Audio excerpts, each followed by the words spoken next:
अनंत कोटी ब्रह्मांड नायक राजाधिराज योगीराज सच्चिदानंद श्री स्वामी समर्थ महाराज की जय। अवधूत चिंतन श्री गुरुदेव दत्त त्र्यंबकेश्वर महाराज की जय।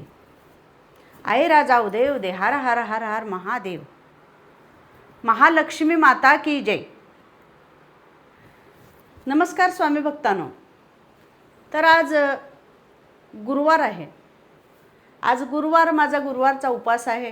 11 गुरुवार मी करत आहे। तर या गुरुवारचा उपवास असताना 6 वाजता आपली आरती झालेली आहे। 6 वाजता आरती झाली, परंतु आज गुरुवार आणि आज गुरुपुषामृत योग असल्यामुळं 8 वाजल्यापासून आम्ही स्वामी चरित्र सारामृताचे काही अध्याय वाचण्यात आले।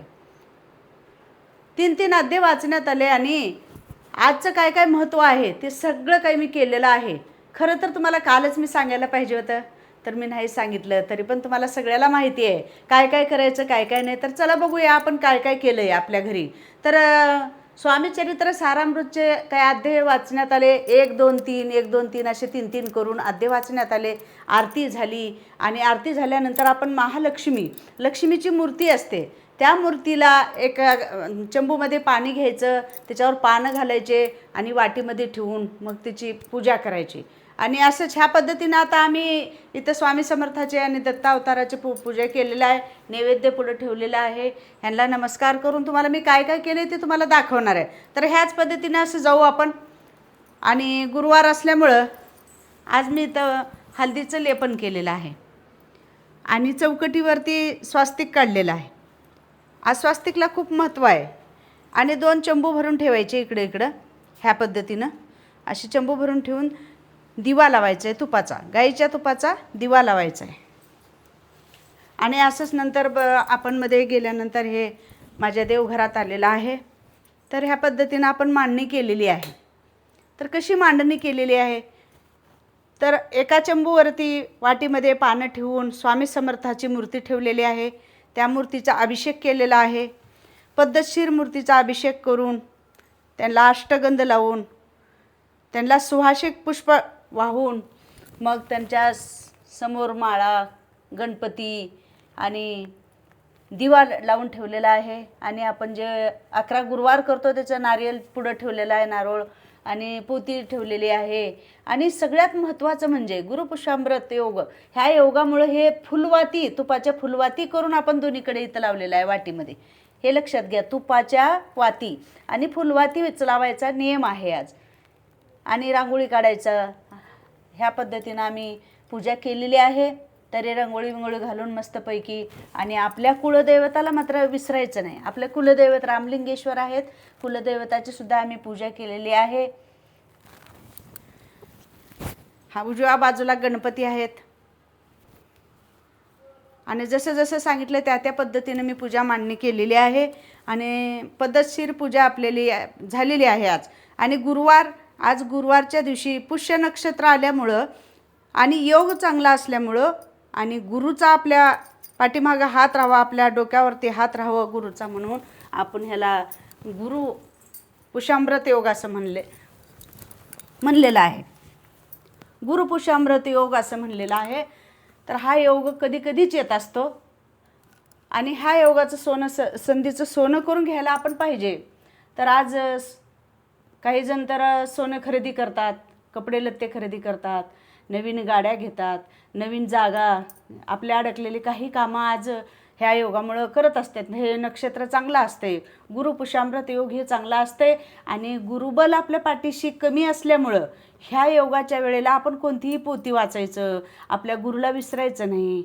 म्हणून सगळ्यात अगोदर आपण गुरुरे ब्रह्मा गुरुरे विष्णू गुरुर्देवो महेश्वरा गुरु साक्षात परब्रह्म तस्मै श्री गुरुवे नमो नमः असं आपण घेत असतो। म्हणून आपल्या गुरुला आपण विसरायचंच नसते।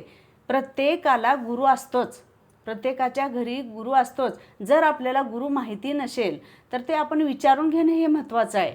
आपल्या घरचं गुरु कोण आहेत, आपल्या घरचं कुळदैवत कोण आहे हे महत्त्वाचं आहे। आपल्या कुळदैवताची पूजा करायची, आपल्या गुरुची पूजा करायचं, गुरुचं दर्शन घ्यायचं। नसेल गुरु तर आपण आपल्या वाडवडिलांना विचारून गुरु करून घेणं हे महत्त्वाचं आहे। सगळ्यात महत्त्वाचं पहिले गुरु म्हटलं तर आपले आई वडील असतात।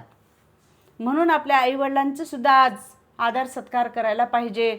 आईवडिलांच्या सुद्धा पायाची पूजा केलं तरी काही हरकत नाही. किंवा आईवडिलाला काहीतरी नवीन दागिना म्हणा, नवीन साडी चोळी म्हणा, असं आणून दिलं तर काहीच हरकत नाही आणि ह्याच्यामध्ये आपल्याला पुण्य मिळत असतं. आईवडिलाची सुद्धा सेवा केलं तर चांगलंच आहे. हा योग चांगला आहे. म्हणून आईवडील हेच आपले पहिले गुरु असतात.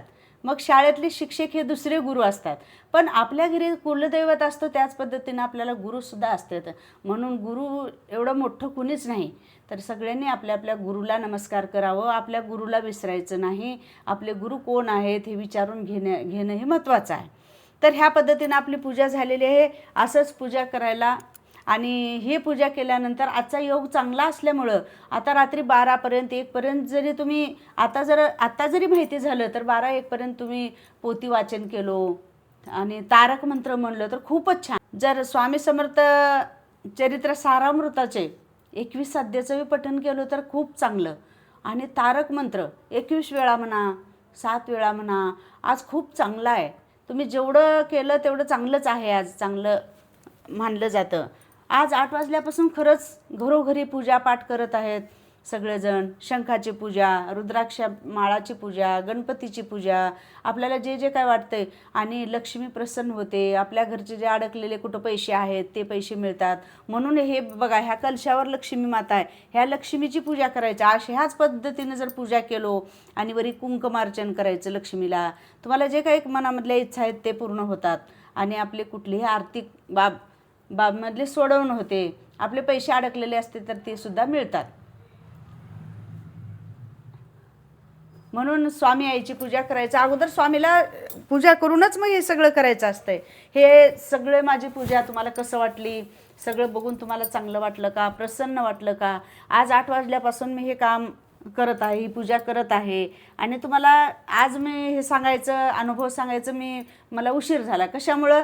तर हे गुरुपुषामृत योग असल्यामुळं मी हे सगळं करण्यामध्ये गुंतल्यामुळं आणि सगळं नैवेद्य करणं, नैवेद्य दाखवणं, गुरुवार सोडणं, हे सगळं काही माझं आत्तापर्यंत चाललेलं आहे. जर आपल्याला करायचं असेल तर आतापासून 12-1पर्यंतसुद्धा तुम्ही करू शकता. 11 माळी जप करा, तारक मंत्राचं अनुष्ठान करा किंवा पठण करा पोथीचं, कालभैरवाष्टक म्हणा, काही मानसपूजा, कोणतंही तुम्हाला जे काही म्हणायचं आहे. आपल्या गुरुचं जप करा, आपल्या महादेवाचा जप करा, काही करा पण करा. म्हणून स्वामी समर्थ ह्याचा जप केलो तरी चालते. अनंत कोटी ब्रह्मांड नायक राजाधिराज योगीराज सच्चिदानंद श्री स्वामी समर्थ महाराज की जय. श्री स्वामी समर्थ महाराज की जय. लक्ष्मी माता की जय. श्री गुरुदेव दत्त.